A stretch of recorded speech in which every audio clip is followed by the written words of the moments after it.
Welcome back, Stu Channel Sport this morning. Let's get on with the show now by talking about the Miami Masters. And it's all about, like Cecilia said earlier, it's all about Roger Federer and Rafael Nadal, because world number 1 and world number 2, Andy Murray and Novak Djokovic, they're out because of injuries.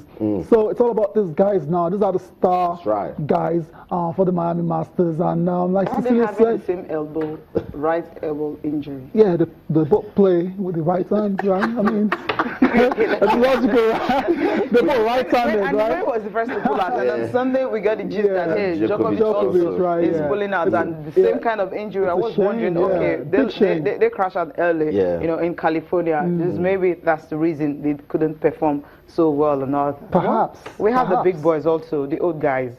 Old guys? Yeah, I'm very rejuvenated guys. Guys, they're that old is the future. I don't like that word. So Federer has shown that he's 35, but it doesn't really matter. 35 is the new 19. Exactly. If you can take care of your body very well, if you can be professional as you can be, you can't really play, you know, sport, you know, well. Djokovic has got the speed. Federer's got the speed of a 19-year-old. So what we're talking about? It's a shame. We're not doubting Murray and Djokovic. They might truly be injured, you know, but we just need to look at it closely again. No, maybe somebody's running away from competition. Maybe. But I like the fact that Federer says he's enjoying his form and he's going to make it count and last. It's not just count.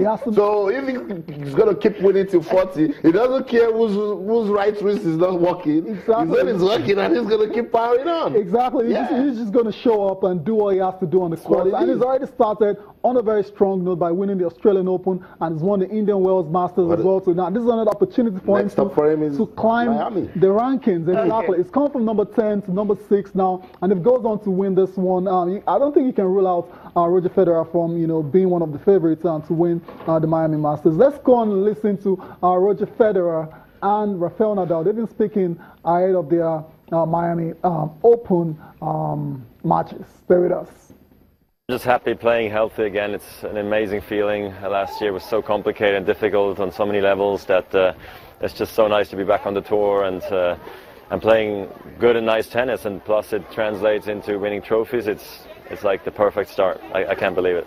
You know, you don't think of your age every single day. I mean, as in a overall schedule, you know, you think of your age and you know that you've played over 1,300 matches in your life and you've been on tour for a long, long time. So you gotta take precautions, you know, you do more stretching, more massages, more sleep, more warm-ups, all of that stuff. But, you know, as long as it's still fun, you're willing to do it. And for that, I think you need at least a minimum of success, you know, otherwise it's just not worth it. I think I'm playing well, no? And last year I was in the right spot to win important tournaments. I won in Monte Carlo, I won in Barcelona, but then happened the injury, no? So remain an important event for me here on hard. That I will be great for me to finish with positive feelings here in Miami before I arrive the clay court season. So I'm focused on that. I feel like a second home here. You know, I live really close, you know, from here, and I've been used to this condition and a little bit faster court, so I like it a little more than in the Wells. Kai Nishikori will also be taking part at the Miami Masters as well. To Austin, that's your guy. Florida is his home. That's my homie right there. World number 4. Florida is his home. Yeah, there you go. He's used to the heat. He's used to the pace. He's used to the fast course. So what's your point? Bring it on and see if everyone will come up for him. The ladies will come up for him. He's got an advantage. He has some advantage, right? That's what you're saying. I don't think that. But it just doesn't happen much. Look, if Djokovic and Murray are not playing, it's motivation for other tennis players, you know, and that's what Kai Nishikori needs to jump on. At the moment, world number 4, and he looks at Roger Federer and says to himself, I can beat this guy. I can beat this guy and get Cecilia and Tayo talking again. And we listen to Roger Federer. He says, look, I'm enjoying the tennis. I like what is happening. It's unbelievable, but it's lovely. You know, it's, I'm not checking my age. And so he goes back home, and his wife says, sweetie, how old are you again? He says, my birth certificate says 35. My brain says 19. And as long as your brain is functioning well and you're getting the results, that's all it needs.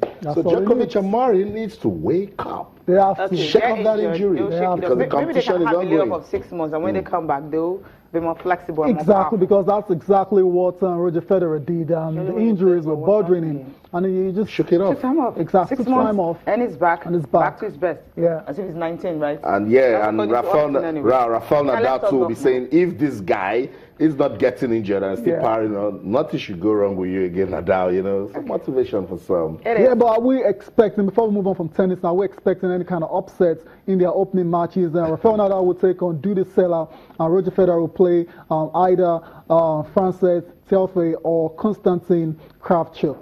No upsets. Okay, no.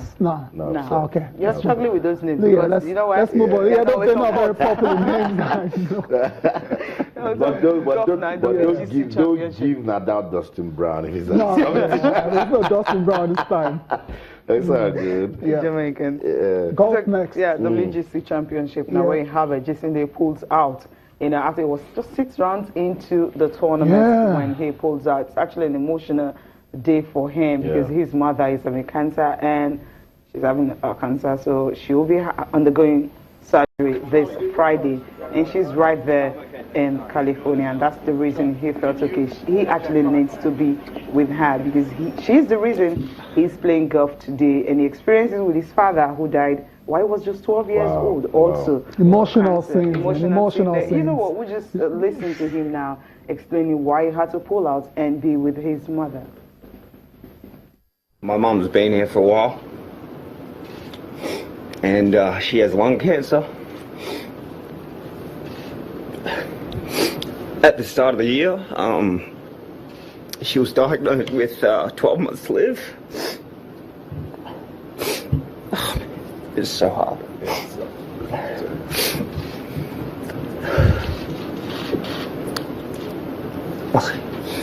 The diagnosis is much better being over here. She's going in for surgery this Friday, and it's really hard to even comprehend being on the golf course right now because of what she's gone through. She had all the tests done in Australia, and the doc said she was terminal and she only had 12 months to live, and I'm glad I brought her over here because of it. And it's been really hard to play golf lately in this year.